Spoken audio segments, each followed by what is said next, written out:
A tornado destroyed my house. With nothing left, I ran to my son's house. He blocked the door while his fiancée screamed, "We don't want you here! Let the government deal with homeless people!" I spent the night at the train station. The next morning, I saw a deaf boy about to jump onto the tracks.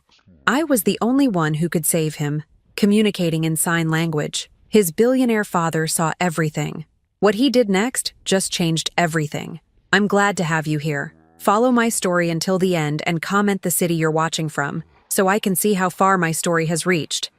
My name is Marianne, and at 64 years old, I thought I understood what loss felt like. I was wrong. The tornado hit Millfield on a Tuesday evening in March. I was in my kitchen, preparing dinner for one as I had for the past 8 years since Harold passed, when the sirens began wailing.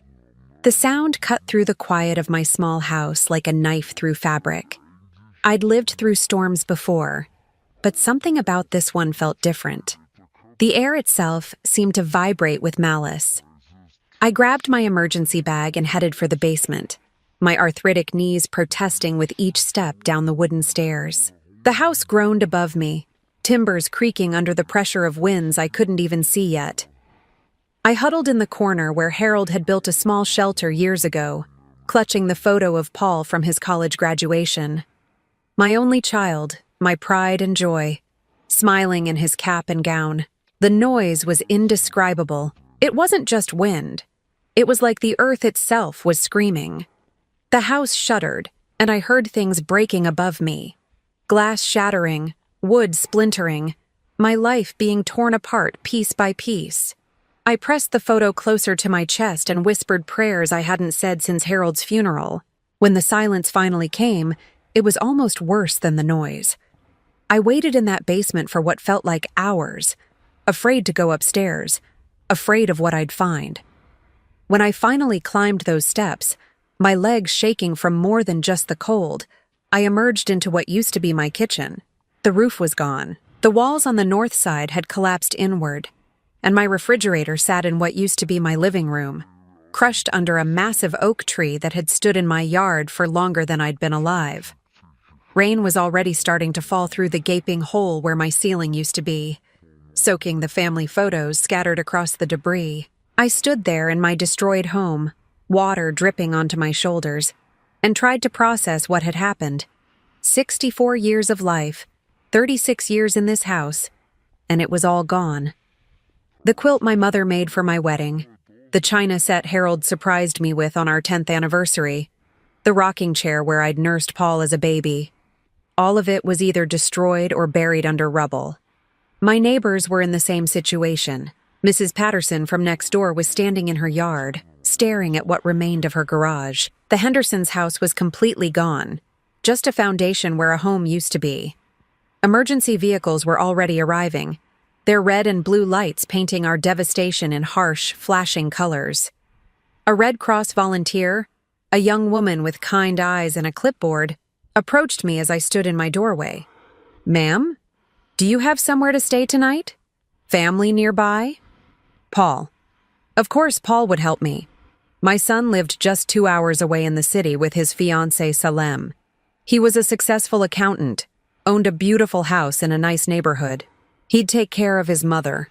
Family takes care of family, right? "Yes," I told the volunteer, my voice sounding strange in my own ears. "My son. I can stay with my son." I managed to salvage a few things from the wreckage. Some clothes that weren't too damaged, my purse, that photo of Paul, and the small jewelry box that had belonged to my grandmother. Everything fit into 2 garbage bags, which seemed impossible. How could an entire life fit into 2 garbage bags? The drive to Paul's house was surreal. The tornado had carved a path of destruction through our town, but just 20 miles south, it was as if nothing had happened. The sun was setting peacefully, painting the sky in soft pinks and oranges. Normal people were coming home from normal jobs to normal houses that still had roofs. Paul's house sat in a development called Willowbrook Estates. All the houses looked similar. Large, new, with perfectly manicured lawns and 2-car garages. His was a colonial style, painted pale blue with white trim. Salem's BMW sat in the driveway next to Paul's Honda. They were both home. I rang the doorbell with trembling fingers, still wearing the clothes I'd put on that morning, now dirty and torn from digging through debris. When the door opened, it wasn't Paul who answered. It was Salem. Salem was 28, 12 years younger than Paul, with the kind of blonde hair that came from an expensive salon and makeup that never seemed to smudge, even at the end of the day. She was wearing white jeans and a silk blouse that probably cost more than I spent on groceries in a month. When she saw me standing there with my garbage bags, her perfectly shaped eyebrows drew together in what I first mistook for concern. "Marianne? What are you doing here?" "Salem, honey. There was a tornado. My house is gone. Everything's gone. I need—" "Paul!" she called over her shoulder, not taking her eyes off me. "Your mother's here." I heard his footsteps before I saw him. My son appeared behind Salem, still wearing his work shirt and tie, though he'd loosened it.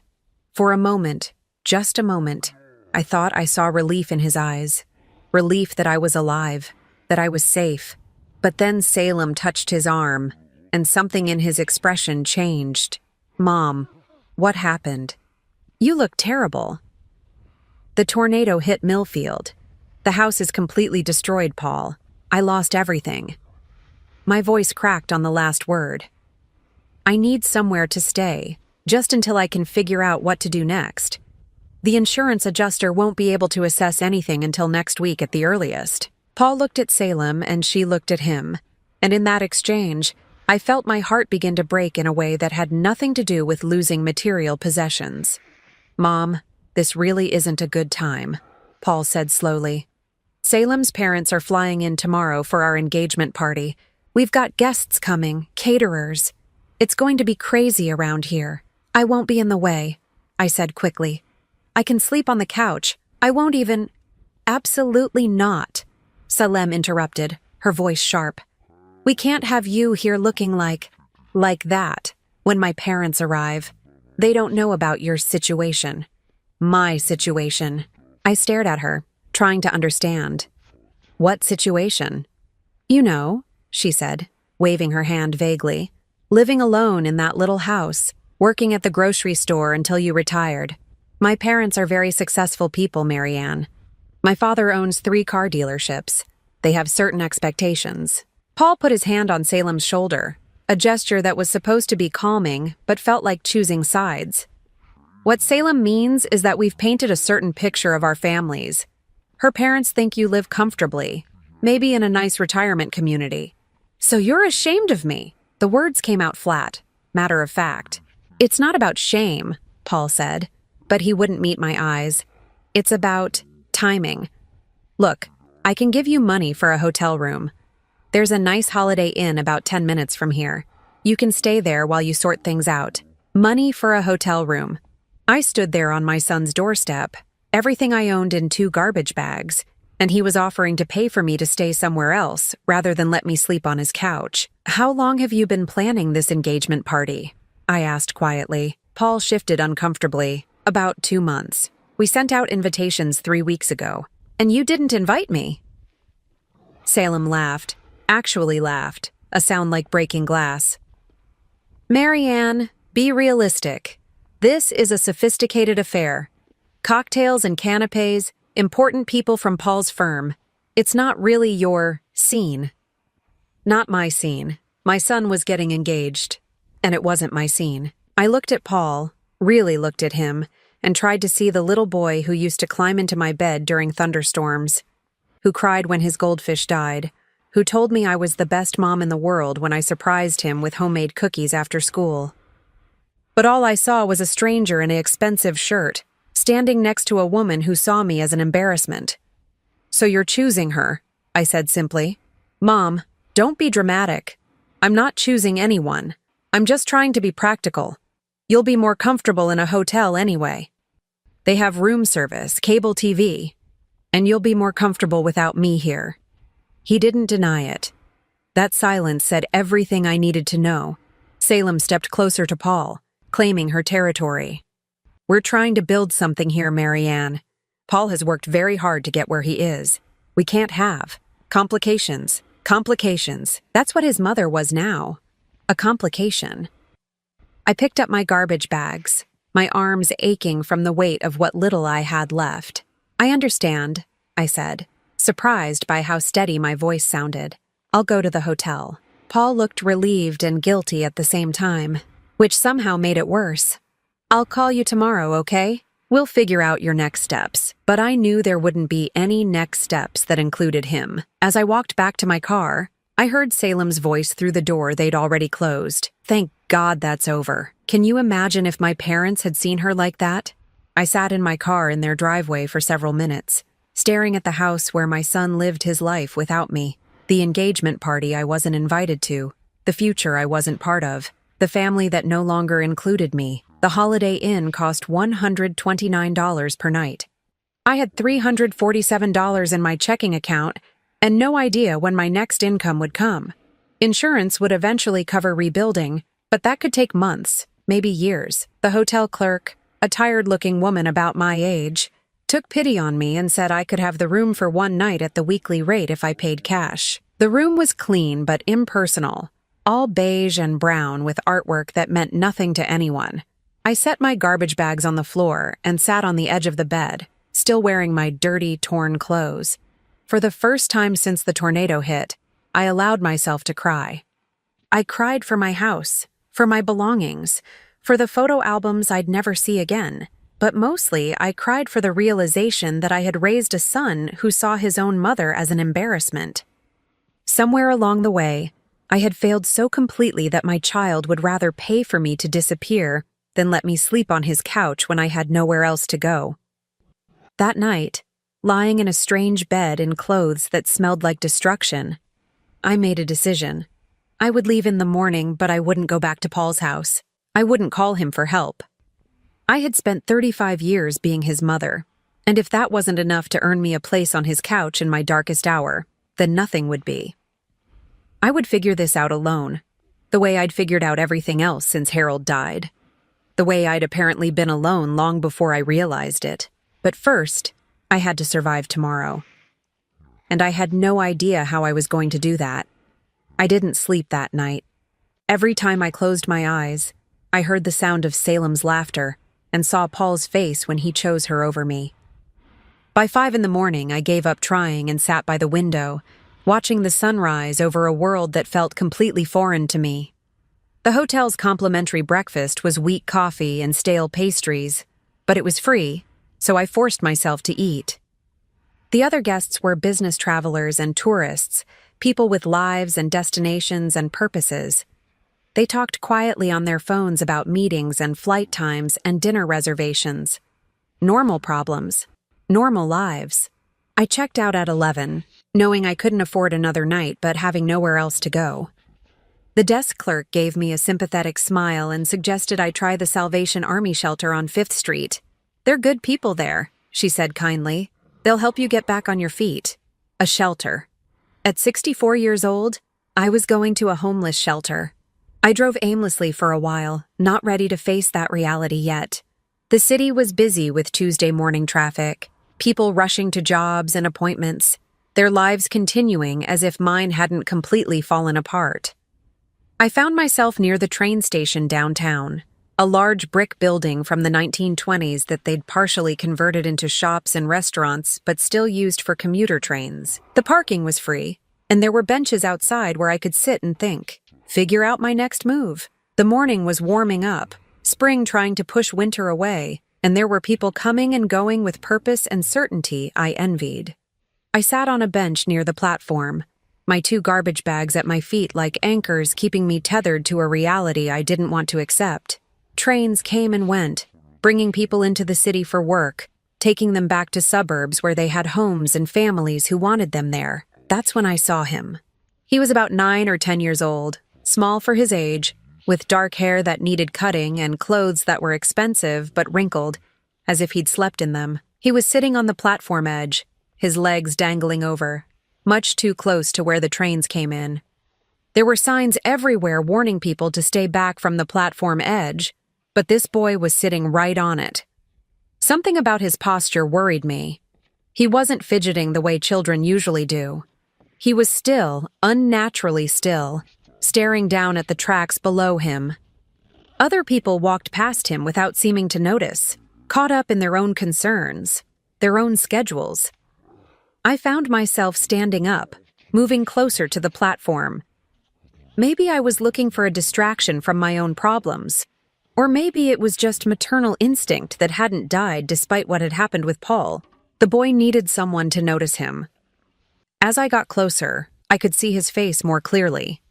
He had large, dark eyes that seemed older than they should, and there was something heartbreakingly lonely about the way he sat there. He was wearing a navy blue polo shirt with a small logo I didn't recognize, and khaki pants that looked like they came from an expensive children's store. I approached slowly, the way you'd approach a wild animal that might bolt. "Honey," I said softly, "you're sitting awfully close to the edge there. Maybe you should move back a little." He didn't respond, didn't even turn to look at me. For a moment, I thought he was ignoring me, but then I noticed he was wearing small hearing aids in both ears. I moved to where he could see me and waved gently to get his attention.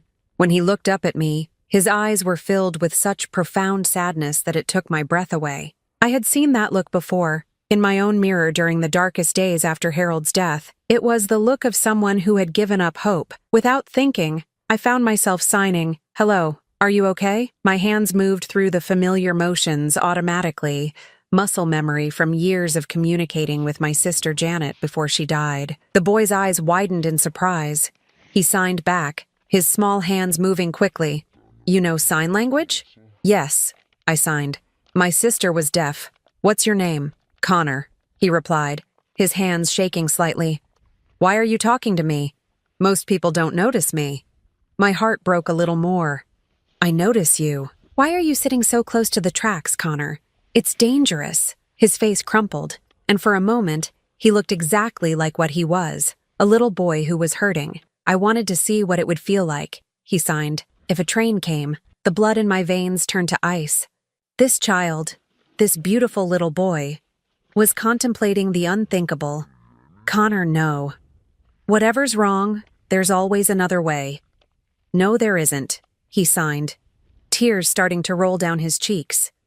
"My daddy doesn't understand me. Nobody understands me. I'm different, and I make everything harder for everyone." I sat down beside him, not too close, but close enough to reach out if I needed to. "Being different doesn't make you a burden, sweetheart. It makes you special. Tell me about your daddy." "He tries," Connor signed, wiping his nose with his sleeve. "But he doesn't know sign language. He talks to me, but he moves his mouth really slow like I'm stupid, and I have to guess what he's saying. And when I try to tell him things, he gets frustrated because he doesn't understand." The picture was becoming clearer. A hearing father and a deaf son struggling to communicate, both probably feeling isolated and misunderstood. "Where is your daddy now?" "He had to take an important phone call. He told me to wait here." Connor's hands moved more slowly now, exhaustion creeping into his signing.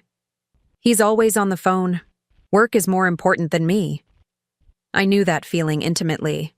The loneliness of being overlooked, of feeling like you don't matter to the people who should love you most. This little boy was living his own version of what I'd experienced the night before. "Connor, I want you to listen to me very carefully," I signed, making sure I had his full attention. "You matter. You are important. And the fact that your daddy doesn't know sign language doesn't mean he doesn't love you. It just means he needs help learning how to show it." "You really think so?" he signed, hope flickering in his eyes. "I know so. And right now, I need you to move back from the edge with me. Can you do that?" He nodded and scooted back from the platform edge. As he did, I heard footsteps running toward us, and a man's voice calling out, "Connor! Connor! Where are you?" The man who appeared was tall, probably in his early 40s, wearing an expensive suit and a look of absolute panic. His hair was dark like Connor's, but streaked with silver at the temples, and his eyes were the same deep brown as his son's. When he saw Connor sitting on the platform, relief flooded his face. "There you are.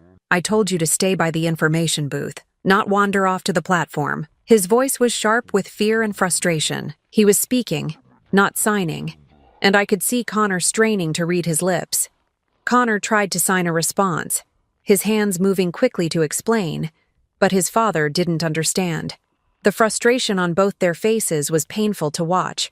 "Excuse me," I said, standing up and moving between them. "I think there might be some confusion here." The man looked at me for the first time, really looked at me, and I could see him taking in my appearance, the rumpled clothes I'd slept in, the garbage bags at my feet, the general air of someone whose life had recently fallen apart. "I'm sorry," he said more politely. "Were you talking to my son?" "I'm Derek Morrison." "Yes, I was. My name is Marianne. Connor and I were having a conversation about staying safe near the trains." I gestured to Connor, who was watching our exchange intently. He's a very bright boy. "A conversation?" Derek looked confused. "But Connor can't. I mean, he has trouble communicating with strangers." "We were using sign language," I explained. "Connor was telling me about how hard it is when people don't understand him." Derek's face went pale. "You know sign language?" "And he was talking to you?" "Yes, he's quite articulate when he has someone who can understand him." Derek looked at his son, and I saw something break open in his expression. "What was he saying?" I hesitated, looking at Connor, who nodded permission. "He was telling me about feeling lonely, about wishing you could understand each other better." Derek's eyes filled with tears. "Connor," he said, speaking slowly and clearly while facing him so Connor could read his lips. "I'm so sorry. I didn't know you felt that way." Connor signed something rapidly, and Derek looked at me helplessly. "He's saying that he knows you love him, but he wishes you could talk together the way we are now. He wants to tell you things, but he doesn't know how to make you understand." Derek knelt down in front of his son, tears flowing freely now. "Connor, I promise you, I'm going to learn. I'm going to learn to talk to you properly. Will you help me?" Connor threw his arms around his father's neck, and they held each other there on the platform while commuters stepped around them. In that moment, watching this father and son find each other again, I felt something I hadn't experienced in years, the sense that I had made a difference, that my presence had mattered. Derek stood up, keeping one hand on Connor's shoulder, and turned to me. "I don't know how to thank you. I had no idea he was feeling so isolated. We've been struggling since his mother died 2 years ago, and I thought I was doing okay. But clearly, you're doing the best you can," I said gently. "Being a single parent is hard enough without the added challenge of a communication barrier." "Are you a teacher? A therapist?" Derek asked.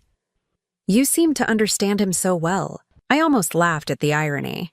"No, I'm just someone who learned sign language for my sister, and someone who understands what it feels like to be misunderstood by the people who should know you best."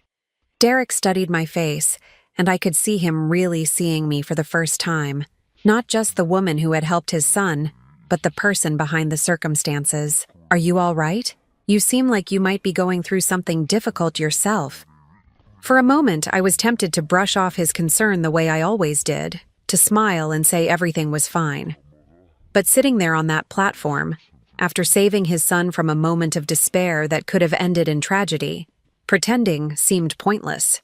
"I lost my home in the tornado yesterday," I said simply, "and I found out my family doesn't want me around while I figure out what to do next." Derek's expression changed completely. "You're homeless, and you just spent time helping my son when you have your own crisis to deal with?" "Sometimes helping someone else is the only way to help yourself," I said, surprising myself with the truth of it. Connor was signing something to his father, frustrated that he couldn't understand the conversation. "He wants to know what we're talking about," I translated. Derek looked at Connor, then back at me. "Could you tell him that the lady who helped him is going through a hard time, and ask him if he thinks we should help her the way she helped us?" I signed Derek's words to Connor, and the boy's face lit up. He signed back enthusiastically. "He says of course we should help you. He says that's what families do, they help each other. And he wants to know if you could be part of our family for a while." Derek looked shocked. "He said that?" "Children often see things more clearly than adults do," I replied, my voice thick with emotion. Derek was quiet for a long moment, looking between Connor and me. Finally, he spoke. "I have a large house with several guest rooms, and Connor clearly needs someone who can communicate with him while I learn. Would you consider staying with us temporarily?" Just until you get back on your feet? I stared at him, certain I had misunderstood. You don't even know me. I know enough. I know you saw a child in danger and helped him instead of walking away. I know you took time to understand him when you're facing your own crisis. I know my son feels more comfortable with you in 10 minutes than he has with anyone since his mother died. Derek's voice grew stronger, more certain. And I know I need help learning to be the father Connor deserves. Connor was signing rapidly now, and I could see he was excited about something. What's he saying? Derek asked. I watched Connor's hands, feeling tears prick my eyes. He's saying that maybe the tornado brought you something good instead of just taking things away. He's saying maybe it brought him someone who can understand him, and brought you someone who needed a family. Derek wiped his eyes and looked at Connor with such love and amazement that it took my breath away. Out of the mouths of babes, he murmured. Then he looked at me. What do you say, Marianne? Will you help us learn to be a family again? I looked at this father and son, both of them damaged in their own ways, both of them offering me something I thought I'd lost forever. A place where I mattered, a place where I was needed not for what I could provide financially, but for who I was and what I could give from my heart. Yes, I whispered. Yes, I'd like that very much. As we walked away from the train platform together, Derek carrying one of my garbage bags, Connor holding my hand, chattering excitedly in sign language about all the things he wanted to show me, I realized that sometimes losing everything is the only way to find what you really need. Behind us, a train pulled into the station, its whistle echoing off the brick walls. But we were walking towards something else entirely, something that felt like hope. Derek's house was nothing like what I had expected. When he mentioned a large house with guest rooms, I'd pictured something modest, maybe a 4-bedroom colonial like the ones in Paul's neighborhood. What I saw as we pulled through the iron gates was a mansion that belonged in a magazine. The driveway curved through manicured grounds that must have cost more to maintain each month than I'd made in a year at the grocery store. The house itself was Georgian style, all red brick and white columns, with wings that seemed to stretch forever in both directions.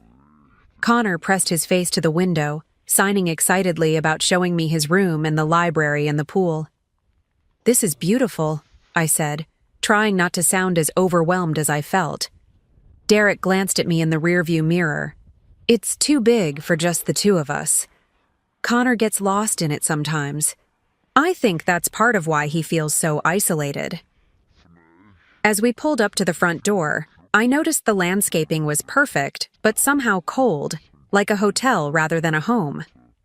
There were no toys scattered on the lawn, no chalk drawings on the sidewalk, none of the cheerful chaos that usually surrounds a house where a child lives.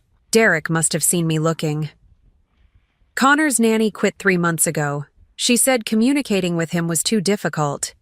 Since then, it's just been the two of us and the housekeeper, Maria. She comes in during the day, but she doesn't know sign language either.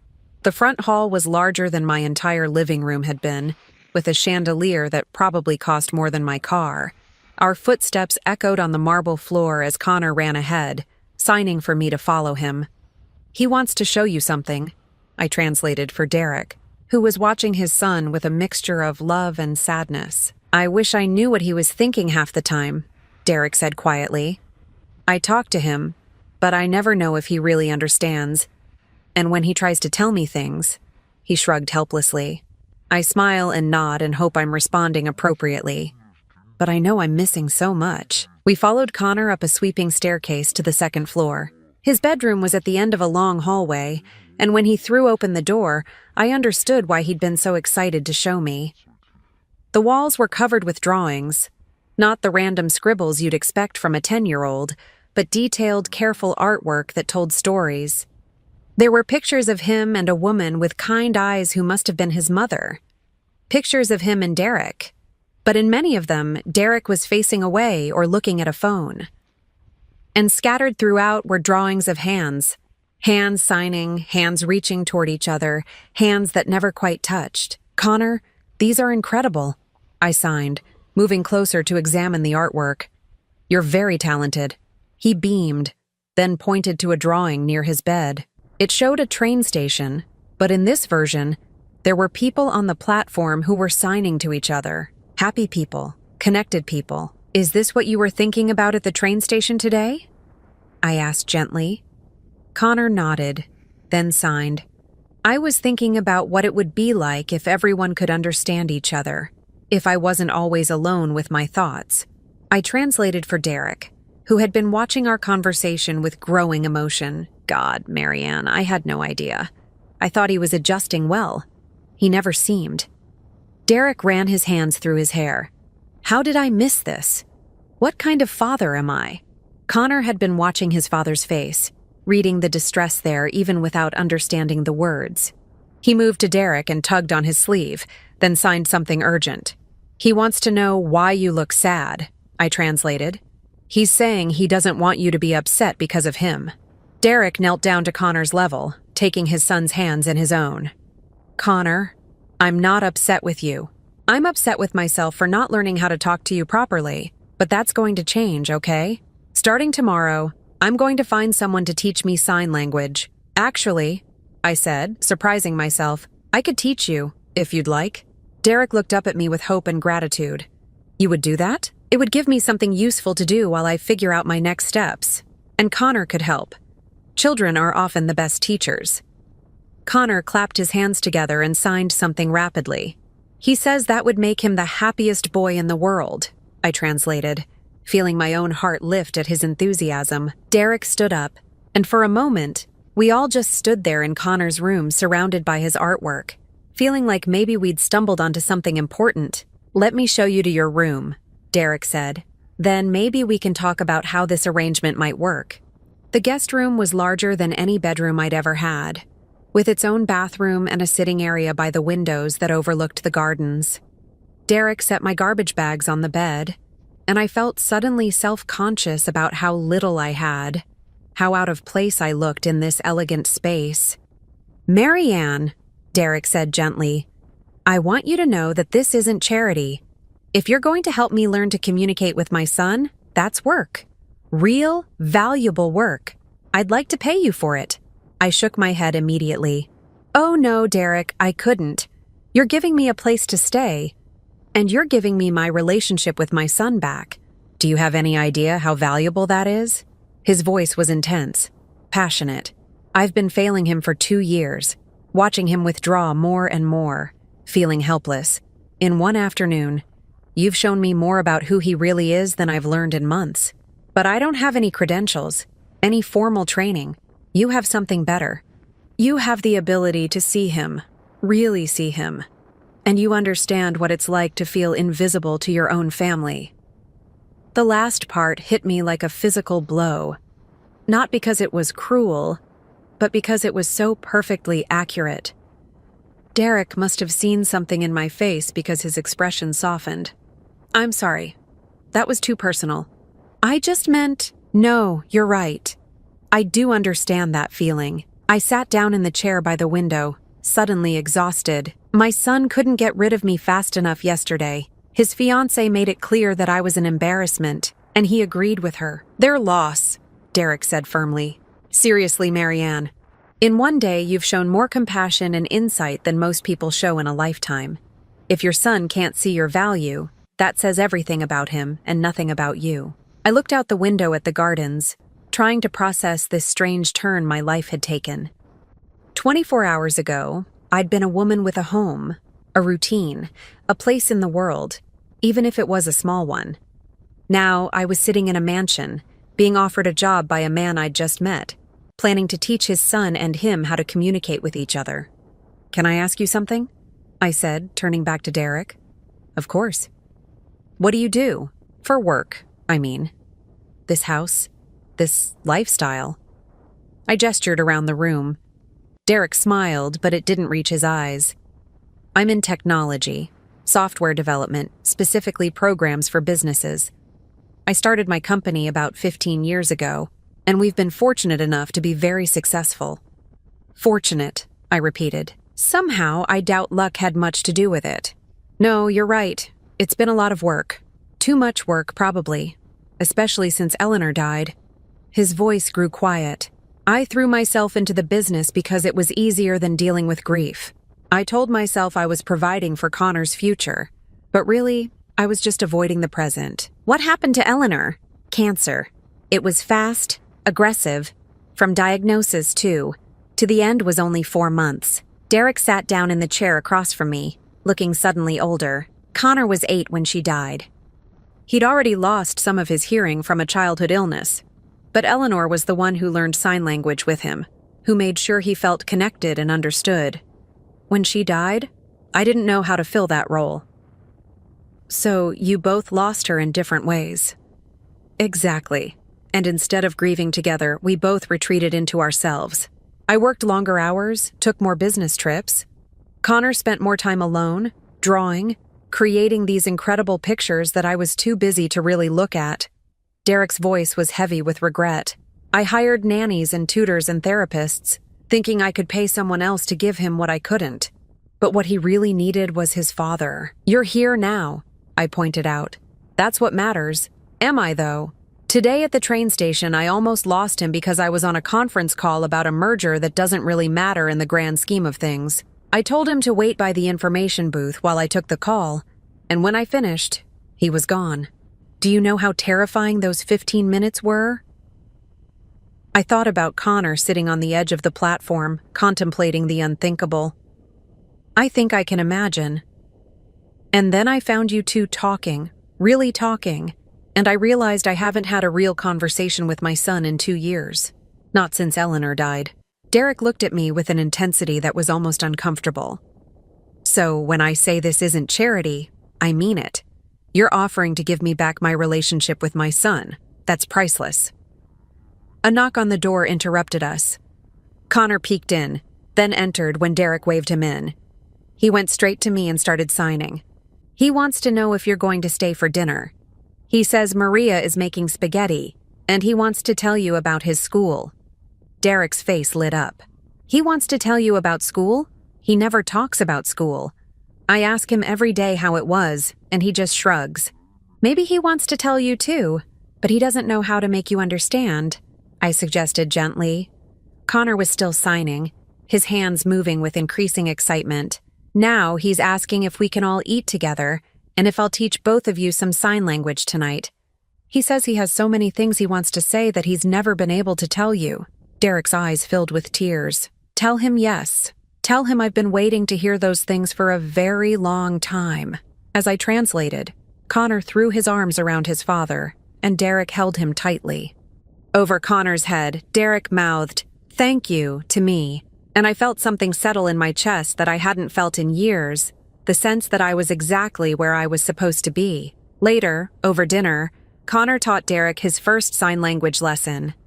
We started with simple words, hello, thank you, love, and Derek practiced with the concentration of someone learning a foreign language, which in many ways, he was. Connor was patient but enthusiastic, correcting Derek's hand positions and repeating signs until his father got them right.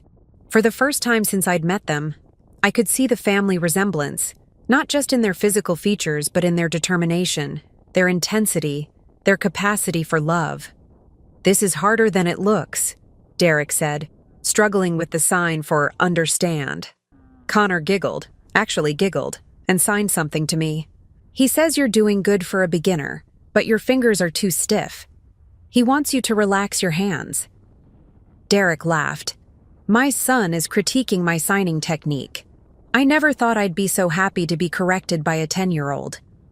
As the evening went on, I watched Derek and Connor begin to find each other again. It wasn't magic. There was still frustration on both sides, still moments of confusion and miscommunication. But there was also laughter and connection, and the kind of patient effort that real love requires. And for the first time in longer than I could remember, I felt useful. Not just as someone who could provide money or solve problems or clean up messes, but as someone whose presence made a real difference in the lives of people who mattered. That night, lying in the comfortable guest bed, I thought about Paul and Salem preparing for their engagement party. They were probably relieved that they didn't have to deal with me, that I wasn't there to embarrass them or complicate their perfect event. They had no idea that their rejection had led me to something infinitely more valuable than anything they could have offered. I had found a place where I was needed for who I was, not what I could provide. And tomorrow, I would wake up with purpose again, with work that mattered, with people who saw value in what I had to offer. Sometimes I realized, being thrown away is the first step toward finding where you actually belong. 3 weeks into my new life with Derek and Connor, I had almost forgotten what it felt like to check my phone with dread. Almost. The morning started like all the others had since I'd moved into the Morrison house. Connor woke me up by knocking on my bedroom door, a habit Derek was trying to break, but that I secretly enjoyed. He would stand in the hallway, still in his pajamas, and sign, "Good morning, Grandma Marianne," through the crack in the door. Grandma Marianne. He'd started calling me that the second week, and when I asked him why, he signed, "Because you take care of us like grandmas do in movies, and you understand me like family should." Derek had gotten choked up when I translated it, and I'd had to excuse myself to cry in the bathroom. This particular morning was a Saturday, which meant Derek didn't have to leave for the office, and we could spend more time on his sign language lessons. He was improving rapidly, driven by a determination I'd rarely seen in anyone. Every evening after Connor went to bed, he practiced vocabulary cards I'd made for him, and every morning he greeted his son with new signs he'd learned. "Watch this," Derek said to me as Connor came down to breakfast. He signed, "Good morning, Connor. Did you sleep well?" Connor's face lit up with pure joy. His father's signing was still slow and slightly clumsy, but it was clear and understandable. Connor responded enthusiastically, and for once, Derek understood every word without needing me to translate.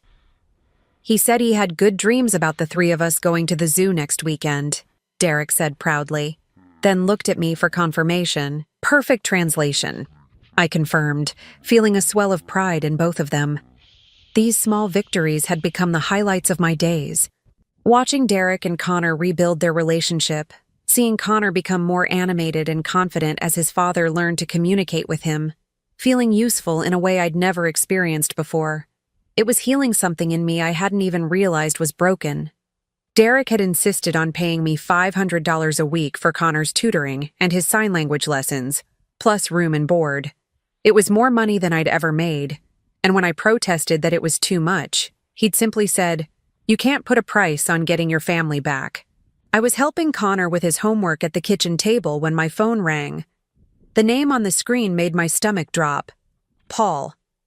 I stared at the phone for several rings, unsure whether to answer. Derek, who was reading nearby, noticed my expression. "Everything okay?" "It's my son," I said, my voice tight. Derek looked at Connor, who was absorbed in his math problems, then back at me. "Do you want to take it? We can give you some privacy." I shook my head and let the call go to voicemail. But even as I tried to focus on Connor's homework, I could feel anxiety creeping up my spine like ice water. 5 minutes later, Paul called again, then again. By the fourth call, Derek was frowning. "Marianne, maybe you should answer it. He seems persistent." With trembling fingers, I accepted the call. "Hello, Paul." "Mom, finally. I've been trying to reach you for hours." Hours. He'd called 4 times in 20 minutes, but that was hours to him. "What do you want, Paul?" "Want?" "Mom, I'm worried about you.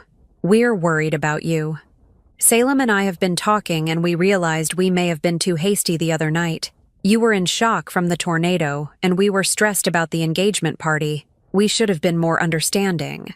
I closed my eyes, feeling Derek's concerned gaze on me. This was not the Paul I remembered from 3 weeks ago. This Paul sounded different, careful, like someone reading from a script. "I'm fine, Paul. I found a place to stay. Well, that's actually why I'm calling. Salem's parents had to cancel their visit. Her father's company is going through some kind of merger or something. Anyway, the party's postponed, so there's no reason you can't come stay with us now. Salem feels terrible about how things were left." Salem feels terrible. I almost laughed, but there was nothing funny about the situation. That's very generous, but like I said, I'm settled where I am. "Mom, be reasonable. You can't just be staying anywhere. I know the insurance situation is complicated, and you don't have a lot of resources. Salem and I talked about it, and we want to help. Family should stick together. Family should stick together.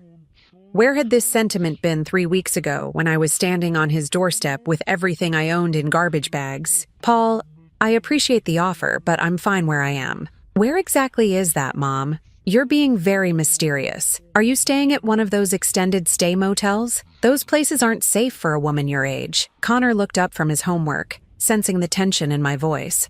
I gave him what I hoped was a reassuring smile and stepped into the adjacent living room for more privacy.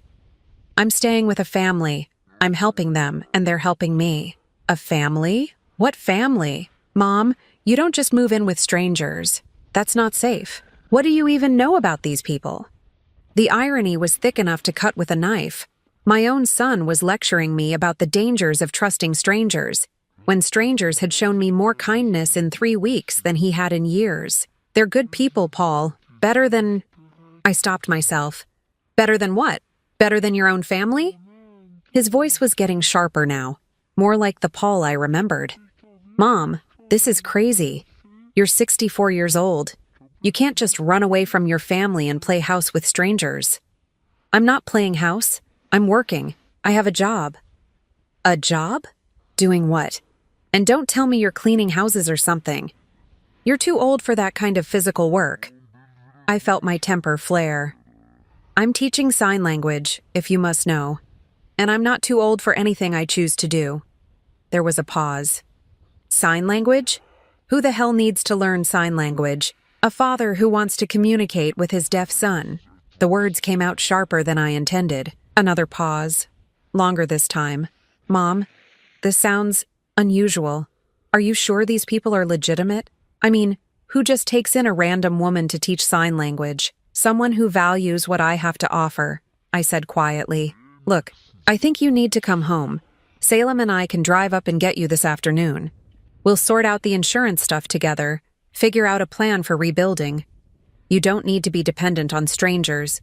I'm not dependent on them, Paul. I'm contributing. I'm valued. I stopped, realizing I was saying too much. You're valued? Paul's voice was odd now, calculating. Mom, what exactly is this arrangement? Are these people paying you? I should have lied. Should have dodged the question. But I was tired of pretending, tired of hiding. Yes, Paul, they pay me. Because my work has value. The silence on the other end of the line stretched so long, I thought the call had dropped. How much? Paul finally asked. That's not your concern. How much, Mom? Something in his tone made my skin crawl. This wasn't concern for my welfare. This was something else entirely. Paul, I need to go. Connor needs help with his homework. Connor? The kid's name is Connor? Mom, I need you to listen to me very carefully. I want you to give me the address of where you're staying. Salem and I are coming to get you. No. What do you mean, no? I mean no, Paul. I'm not giving you the address and I'm not leaving. I'm happy here. Mom, you're not thinking clearly. The trauma of the tornado, being homeless, it's affected your judgment. You can't just move in with strangers and... I hung up. My hands were shaking as I set the phone down. Through the doorway, I could see Derek watching me with concern while Connor continued working on his math, oblivious to the drama unfolding. Derek stood up and walked over to me. That didn't sound like a pleasant conversation. My son wants me to come live with him. Now. 3 weeks after he wouldn't let me sleep on his couch. What changed? Derek asked, though his tone suggested he suspected the answer. I mentioned that you pay me for my work. Derek's face darkened. Ah, so now that there's money involved, suddenly you're family again. I should have expected this. Paul's always been motivated by financial considerations, but I shook my head. I thought maybe the tornado, almost losing me, might have made him realize that money isn't everything. But it didn't. No. If anything, it seems to have made him more interested in controlling my finances. First, Connor appeared in the doorway, signing, "Are you okay, Grandma Marianne? You look upset." I forced a smile and signed back. "I'm fine, sweetheart. Just a difficult phone call." "With your son?" Connor asked. Derek had told him some of my story, age-appropriately edited. I nodded. Connor thought for a moment, then signed. Maybe he doesn't understand you either, like my daddy used to not understand me. Maybe he needs to learn better listening. Out of the mouths of babes. I glanced at Derek, who had caught enough of Connor's signing to understand the gist of his comment. Connor might be onto something, Derek said gently, but some people don't want to learn better listening. Some people only hear what benefits them. My phone buzzed with a text from Paul. Mom, I'm driving up there tomorrow. I need the address. I showed the text to Derek, whose jaw tightened. Are you worried? He asked. I thought about it. Was I worried? 3 weeks ago, I would have been terrified of Paul's disapproval, desperate to fix whatever I'd done wrong. But now, no, I said, surprising myself. I'm not worried. I'm angry.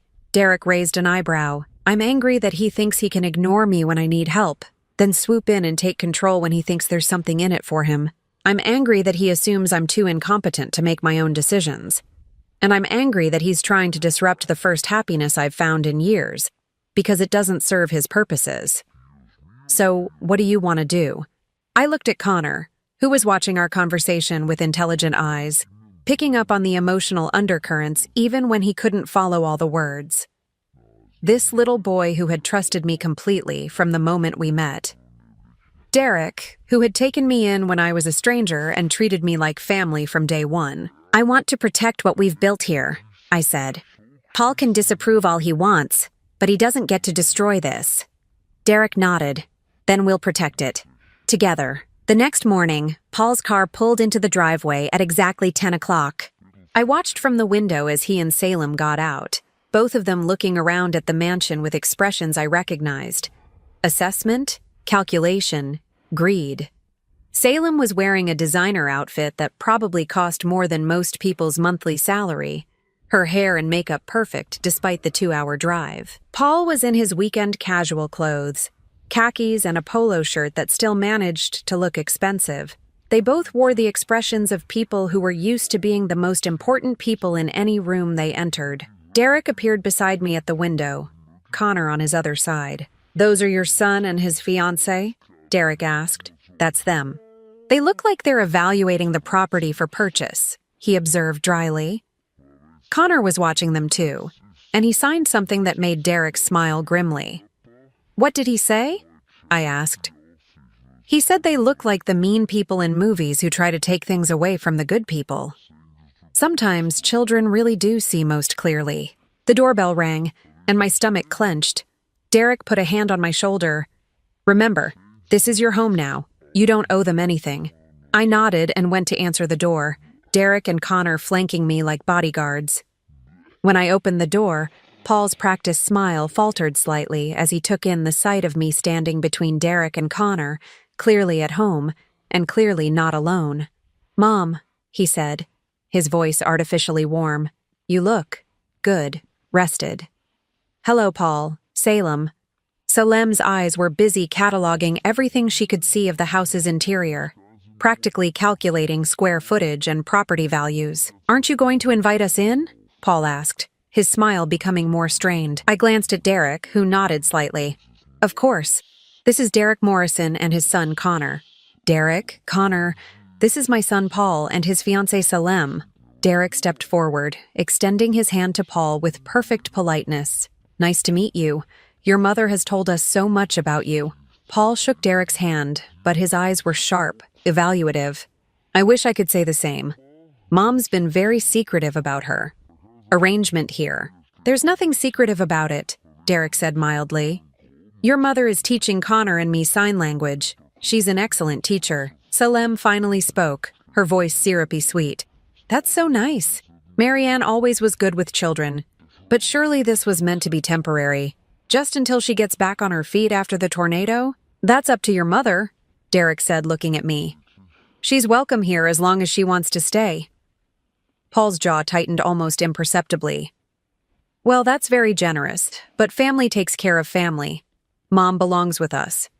Connor, who had been watching this exchange with growing tension, suddenly stepped forward and signed something rapidly. Paul looked confused and slightly annoyed. What's he doing? He's communicating, I said coolly. In sign language, the language you just dismissed as unimportant. What did he say? Salem asked, her curiosity overriding her attempt at politeness. I looked at Connor, who nodded permission to translate. He said that family is supposed to make you feel safe and loved, not scared and unwanted. He wants to know why you made me feel scared and unwanted when I needed help. The silence that followed was deafening. Paul's face flushed red, and Salem looked genuinely shocked that a child would be so direct. Now see here, Paul started, but Derek held up a hand. I think Connor makes an excellent point. Your mother was in crisis, and you turned her away. Now that you've learned she's in a stable, paid position, you're suddenly concerned about her welfare. I'm sure you can understand why that might seem suspect. And there it was, out in the open. The real reason for Paul's sudden interest, named and acknowledged. Paul's face went through several expressions before settling on indignant anger. How dare you question my motives regarding my own mother? You don't know our family. You don't know our situation. I know your mother, Derek said firmly. I know she's kind, intelligent, capable, and generous. I know she saved my son's life and has been rebuilding our family ever since. And I know she deserves better than to be treated like a burden when she needs help and an asset when she doesn't. Paul looked like he wanted to argue further, but Salem put a hand on his arm. She'd been scanning the room while Derek and Paul sparred, and I could practically see her recalculating the situation. Paul, she said quietly, maybe we should respect Marianne's choice. If she's happy here. But Paul wasn't ready to give up. Mom, think about this logically. You don't really know these people. What happens when they don't need a sign language teacher anymore? What happens when the novelty wears off? You'll have nowhere to go. Then I'll figure something out, I said calmly. The same way I've been figuring things out my whole life. But you don't have to. You have family. You have us. Connor signed something to me, and despite the tension in the room, I had to smile. What did he say now? Paul demanded, clearly frustrated by being excluded from these side conversations. He said that real family doesn't wait until you're useful to want you around? This time the silence was broken by Derek's barely suppressed chuckle. Even Salem looked like she was fighting a smile. Paul's face had gone from red to nearly purple. This is ridiculous. Mom, get your things. We're leaving. No, I said simply. What? No, Paul. I'm not leaving. You can't seriously choose these strangers over your own family. I looked at him. This man I had raised. This person I had sacrificed for and worried about and loved unconditionally for 35 years. And felt something finally break free inside me. You're right, I said. I am choosing them over you. Because they treat me like family, and you treat me like an inconvenience. Paul stared at me in shock. Salem was looking between us like she was watching a tennis match. I think, Derek said quietly, it's time for you to leave. Paul's mouth opened and closed several times before he found his voice. This isn't over. You're making a huge mistake, Mom. When this falls apart, don't expect to come crawling back to us. I won't, I said, and meant it completely. As Paul and Salem walked back to their car, Salem looked back at the house one more time, and I saw something in her expression that looked almost like respect. Paul, on the other hand, slammed his car door hard enough to rattle the windows. We watched them drive away in silence. Finally, Connor tugged on my sleeve and signed, Are you sad that they left? I considered the question seriously. Was I sad? I felt many things, relieved, proud, free, even a little scared. But sad wasn't one of them. No, sweetheart, I signed back. I'm not sad at all. Derek put his arm around my shoulders in a gesture that was purely familial. Come on, he said. Let's go home. And we did. We went home. I should have known Paul wouldn't give up that easily. The first sign of trouble came 3 days after his visit, when Derek's business attorney called him at home instead of the office. I was in the kitchen preparing lunch when I heard Derek's voice from his study, tense and formal in a way I'd never heard before. Connor was at the table working on a science project, building a model volcano that we'd been planning to erupt later that afternoon. He looked up when Derek's voice carried from the other room, signing, Daddy sounds upset. Is someone in trouble? I don't know, sweetheart, I signed back, but my stomach was already churning with a familiar dread. 20 minutes later, Derek appeared in the kitchen doorway, his face grim. "Marianne, could I speak with you privately?" Connor looked between us with the sharp intuition of a child who'd learned to read emotional undercurrents. "Should I go to my room?" he signed. "Just for a few minutes," Derek signed back, his hands moving more smoothly now after weeks of practice. "We'll finish your volcano when we're done talking." Once Connor had gone upstairs, Derek sat down heavily at the kitchen table. "That was my lawyer. Your son has filed a complaint with Adult Protective Services." The words hit me like a physical blow. "What kind of complaint?" "He's claiming that I'm taking advantage of an elderly, vulnerable woman, that you're not mentally competent to make decisions about your living situation or finances. He's asking for a welfare check and an investigation into our arrangement." I felt the blood drain from my face. Can he do that? Apparently he can. The caseworker will be here tomorrow afternoon. They have to investigate any complaint involving potential elder abuse or exploitation, even if it seems frivolous.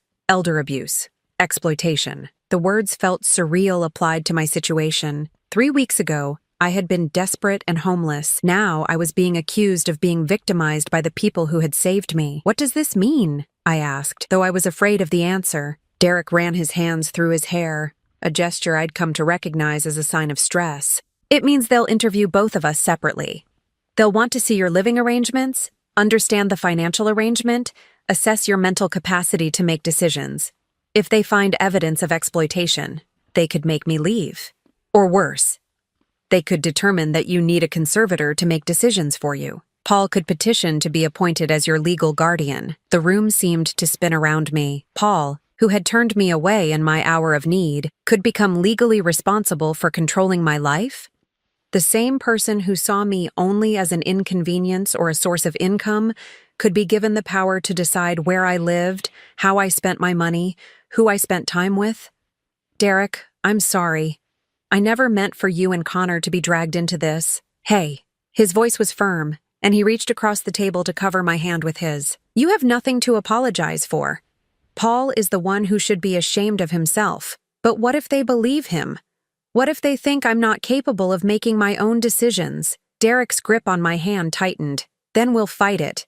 I have excellent lawyers, and Connor and I will testify about how much you've contributed to our lives. But Marianne, I need to ask you something, and I need you to be completely honest with me." My heart started racing. "What? Are you staying here because you want to, or because you feel like you have nowhere else to go?" The question caught me off guard. "What do you mean?" "I mean, if money weren't an issue, if you had unlimited resources and options, would you choose to be here with Connor and me?" I stared at him, realizing that no one had ever asked me that question before, not about any major decision in my life. Harold had simply assumed I wanted to marry him when he proposed. Paul had never asked if I wanted to move closer when I retired. Even well-meaning friends and relatives always assumed they knew what was best for me. "Yes," I said without hesitation. "Yes, Derek. I would choose to be here. These 3 weeks have been the happiest I've been in years, maybe decades. Connor feels like the grandson I never thought I'd have. And you." I paused, searching for the right words. "You and Connor have made me feel valued in a way I'd forgotten was possible." Derek smiled for the first time since he'd gotten the phone call. "Good. Then we go into this with the truth, and the truth is that you're a competent adult who chose to enter into a mutually beneficial arrangement with people who care about you." That night, I lay awake staring at the ceiling, my mind racing through worst-case scenarios. What if the caseworker believed Paul's story? What if they decided I was being manipulated or coerced? What if I lost not just this new life I'd built, but my freedom to make my own choices? I must have been tossing and turning more than I realized, because around midnight, there was a soft knock on my door. When I opened it, Connor stood in the hallway in his pajamas, signing, "Can't sleep either?" "How did you know I couldn't sleep?" I signed back. "Your room is under mine. I could hear you moving around."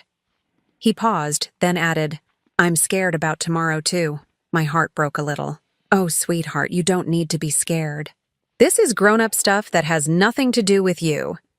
Connor shook his head emphatically. It has everything to do with me. If they make you leave, I won't have anyone to talk to again. Daddy's getting better at signing, but you're the one who really understands me.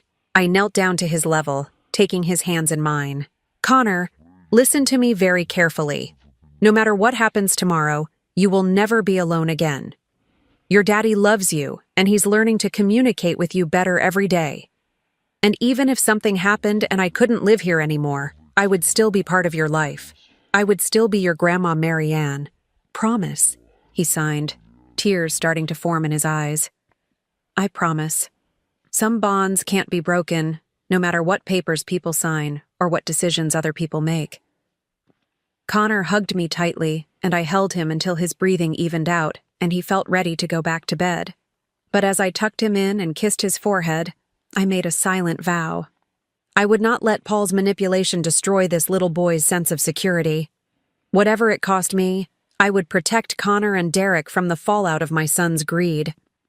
The caseworker arrived the next afternoon precisely at 2 o'clock.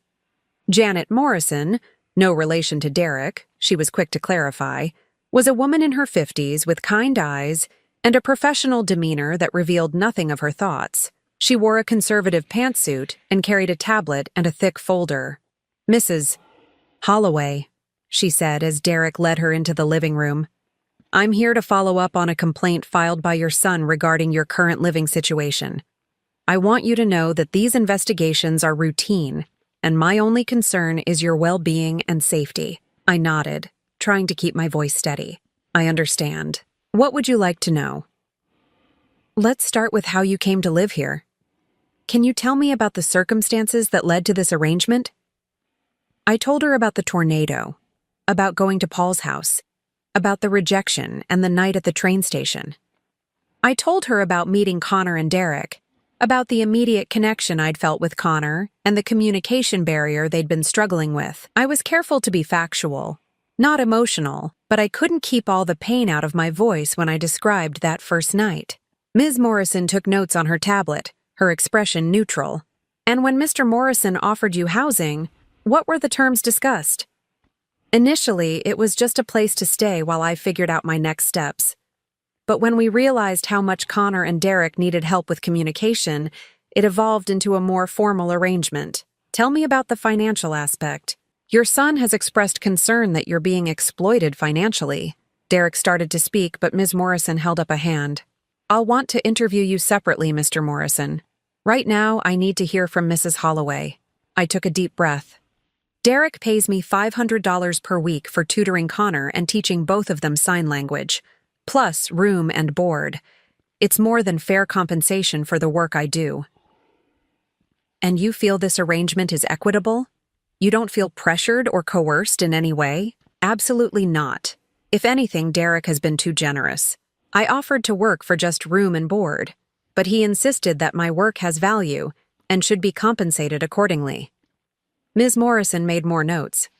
Mrs. Holloway, your son has suggested that the trauma of losing your home may have affected your judgment. How would you respond to that? I felt a flash of anger, but I kept my voice calm. I would say that my judgment has never been clearer. For the first time in years, I'm in a situation where I'm valued for what I contribute, not just tolerated out of obligation. The trauma didn't cloud my judgment. It clarified it. Can you tell me about your relationship with Connor? Your son has expressed concern about an elderly woman being responsible for a young child. This time, I couldn't keep the emotion out of my voice. Connor is a remarkable little boy who was struggling to communicate with his father. I've been able to help bridge that gap, and in return, Connor has brought joy and purpose into my life that I didn't even know I was missing. I'm not responsible for him in the way a parent would be. Derek is an excellent father. I'm more like a translator and a friend. And if this arrangement were to end, how would you feel about that? I met her eyes directly. It would break my heart, but not because I'd lose the financial security, because I'd lose my family. After interviewing me, Ms. Morrison spent an hour with Derek, then another 30 minutes with Connor. I waited in the kitchen, pacing and trying to distract myself by preparing dinner, but my hands were shaking too much to be useful. Finally, Ms. Morrison returned to the living room where Derek and I waited. Connor sat beside me, having insisted on being present for whatever decision was made. "I've completed my initial assessment," Ms. Morrison said, consulting her tablet. "Mrs. Holloway, I found no evidence of exploitation, coercion, or diminished capacity. You appear to be a competent adult who has made an informed decision about your living situation." The relief was so intense I felt dizzy. Derek reached over and squeezed my hand. "However," Ms. Morrison continued, "your son has indicated that he plans to file additional complaints and possibly pursue legal guardianship proceedings. I want to make sure you understand your rights." "What rights?" I asked. "You have the right to choose where you live, who you live with, and how you spend your money, as long as you're mentally competent to make those decisions. No one can force you to live somewhere you don't want to live, or prevent you from living somewhere you do want to live, without substantial legal justification." She handed me a card. "If you need legal assistance protecting those rights, here's the contact information for our legal aid office. They specialize in elder rights issues." After Ms. Morrison left, the three of us sat in the living room in exhausted silence. Connor was the first to speak, signing, "Does this mean Grandma Marianne gets to stay?" "For now," Derek signed back, "but we might have more battles ahead." Connor considered this seriously, then signed, "Then we'll fight them together. That's what families do." That evening, as Derek and I sat on the back patio after Connor had gone to bed, he asked the question I'd been dreading. "What do you want to do, Marianne?" "Paul isn't going to stop. He'll keep filing complaints, keep trying to force you to come home with him. I can fight this legally, but it's going to be expensive and stressful, and it'll put Connor in the middle of it." I stared out at the gardens, lit softly by the landscape lighting. 3 weeks ago, I would have given in, would have decided that causing trouble wasn't worth it, that I should just go back to Paul and make the best of it. But 3 weeks ago, I didn't have Connor calling me Grandma Marianne. I didn't have Derek treating me like family. I didn't have work that mattered or a place where I belonged. "I want to fight," I said quietly. "Not because I'm stubborn, and not because I want to hurt Paul, though God knows he's hurt me enough. I want to fight because what we have here is worth protecting. Connor needs consistency and love and people who understand him. You need support as a single parent, and I need to matter." Derek nodded slowly. "Then we fight. Together." The next morning brought another challenge, one I hadn't anticipated. Derek was in his study on a conference call when the doorbell rang. I opened it to find a well-dressed woman in her 40s standing on the porch with an official-looking folder in her hands. "Mrs. Holloway, I'm Rebecca Chen, an attorney representing your son Paul Holloway. I have some documents for you." My blood turned to ice as I accepted the folder. Inside was a petition for guardianship, filed in the county court, requesting that Paul be appointed as my legal guardian due to diminished capacity resulting from trauma and exploitation by unknown parties. "Mrs. Holloway," Rebecca Chen said gently, "your son is concerned about your well-being. These proceedings are designed to protect you." I looked up from the papers, feeling something crystallize inside me. "Ms. Chen, I want you to give my son a message. Of course. Tell him that if he wants a war, he's got one." The attorney's eyebrows rose slightly.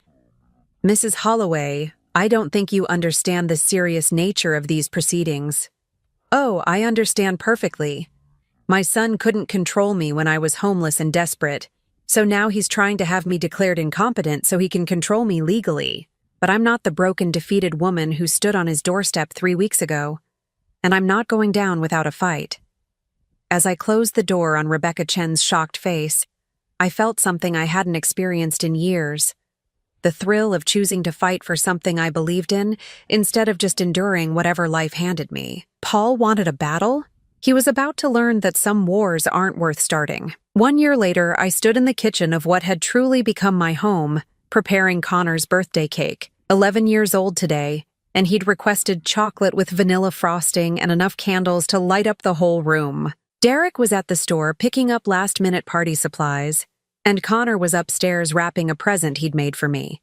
Apparently, the birthday boy giving gifts to others was a tradition he'd invented himself. The legal battle with Paul had been brutal but brief. Derek's attorney, Margaret Williams, was a formidable woman who specialized in elder rights cases, and she'd made short work of Paul's guardianship petition. The Adult Protective Services investigation had already cleared me of being an exploitation victim. When Paul's own attorney realized that her client was trying to gain control over a competent woman who was living independently and earning her own income, she'd quietly suggested he drop the case. Paul hadn't spoken to me since the court hearing 8 months ago, where the judge had not only denied his petition, but had also ordered him to pay my legal fees. Salem had sent a brief email afterward, claiming she'd never supported Paul's actions and that she hoped I was happy. I'd deleted it without responding. Some bridges, once burned, shouldn't be rebuilt. But the real victory wasn't legal. It was the life we'd built together. Connor was thriving in ways that went far beyond our communication breakthrough. Derek had become fluent in sign language, and their father-son relationship had blossomed into something beautiful to witness. The little boy who'd once felt so isolated that he'd contemplated the unthinkable was now confident, curious, and joyful. I heard footsteps on the stairs and turned to see Connor bounding into the kitchen, his arms full of wrapped packages. "These are for you, Grandma Marianne," he signed, his face glowing with excitement. "For helping make this the best year of my life." "Sweetheart, it's your birthday. I should be giving you gifts." "But you already gave me the best gift," he signed back. "You gave me my daddy back, and you gave me a grandma who really understands me." I felt tears prick my eyes as I knelt down to hug him. This beautiful, sensitive boy had healed something in me I hadn't even known was broken. Loving him and being loved by him had taught me the difference between being needed and being wanted, between obligation and choice. Derek arrived home as I was putting the finishing touches on the cake, his arms loaded with bags from the party store. "The guest of honor is getting impatient," he announced, grinning at Connor. "He's been asking me every 5 minutes if it's party time yet." "Almost ready," I said, stepping back to admire my handiwork.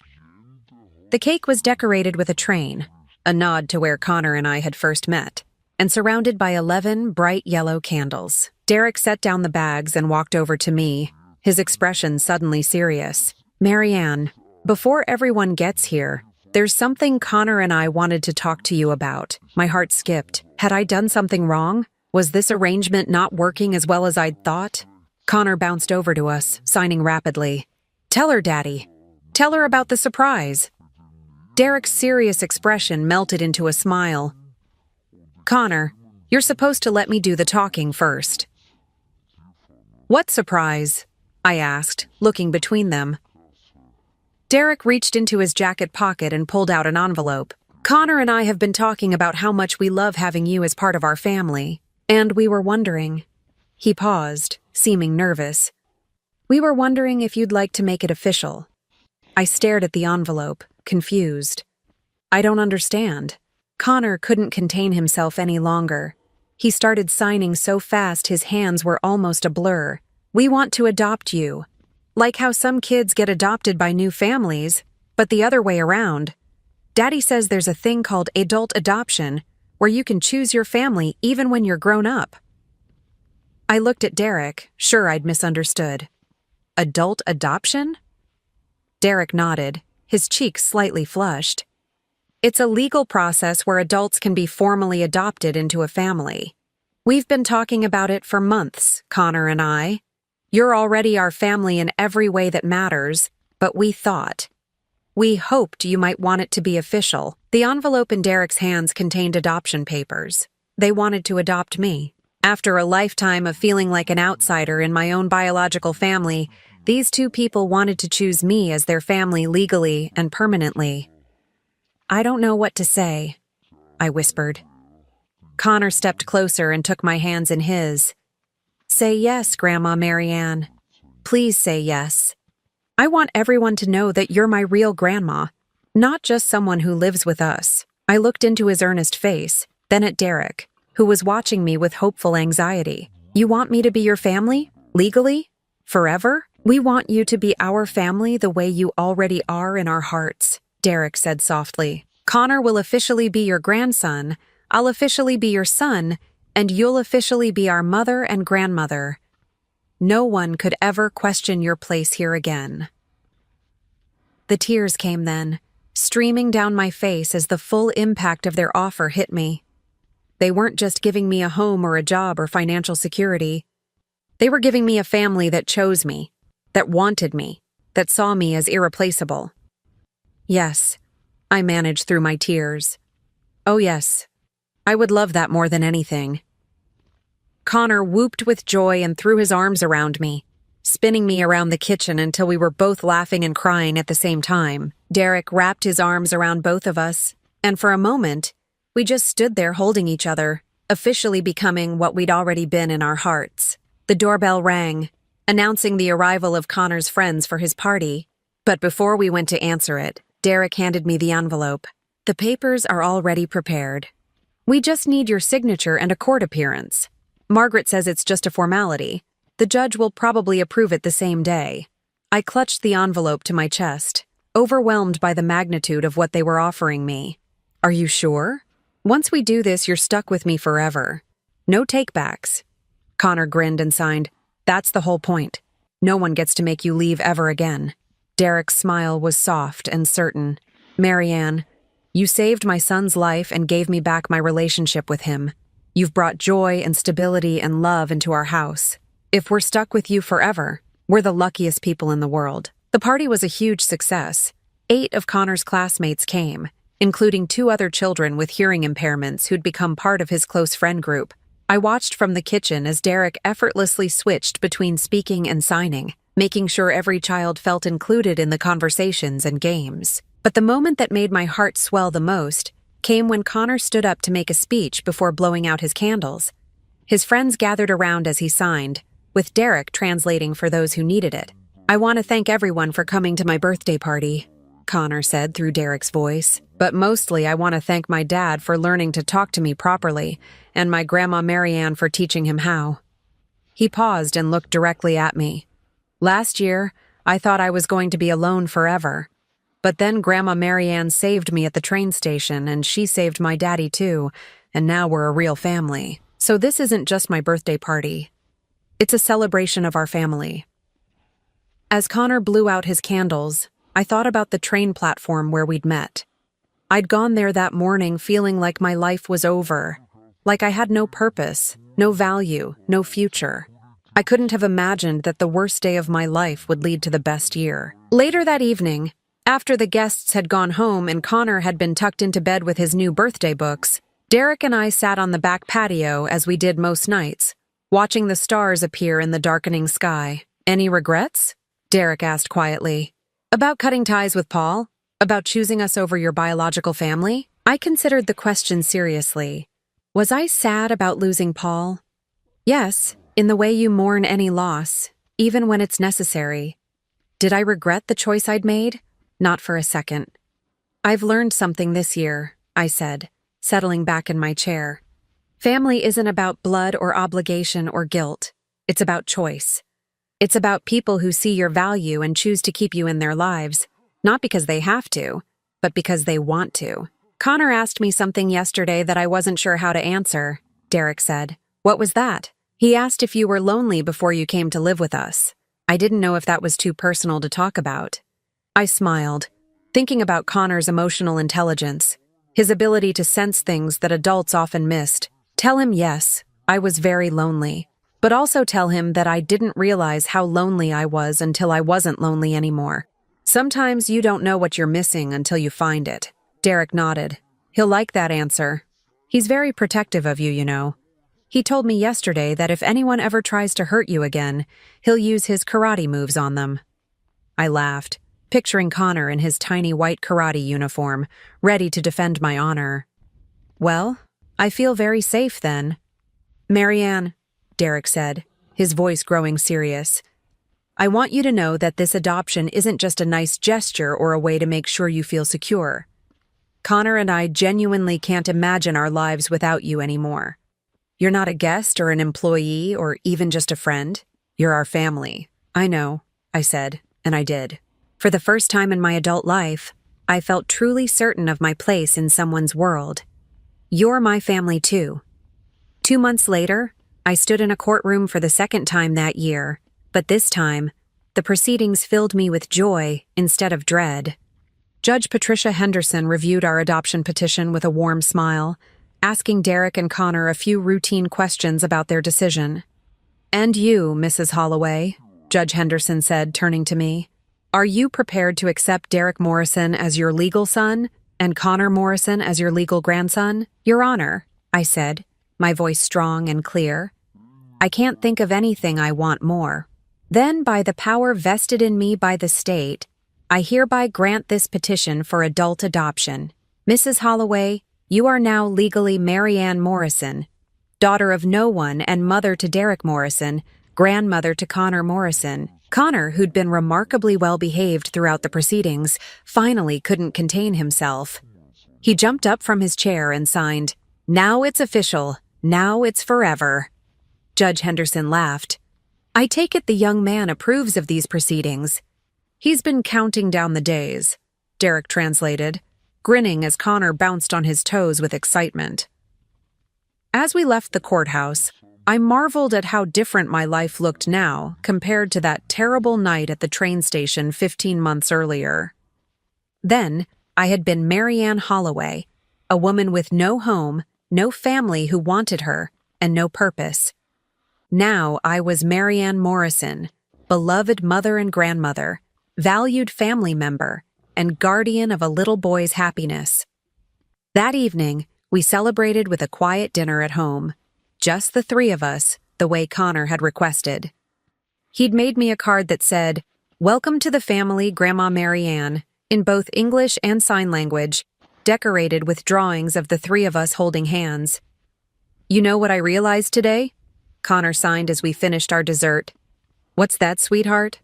I signed back. "The tornado that destroyed your old house brought you to us. So maybe sometimes bad things happen, so good things can happen too."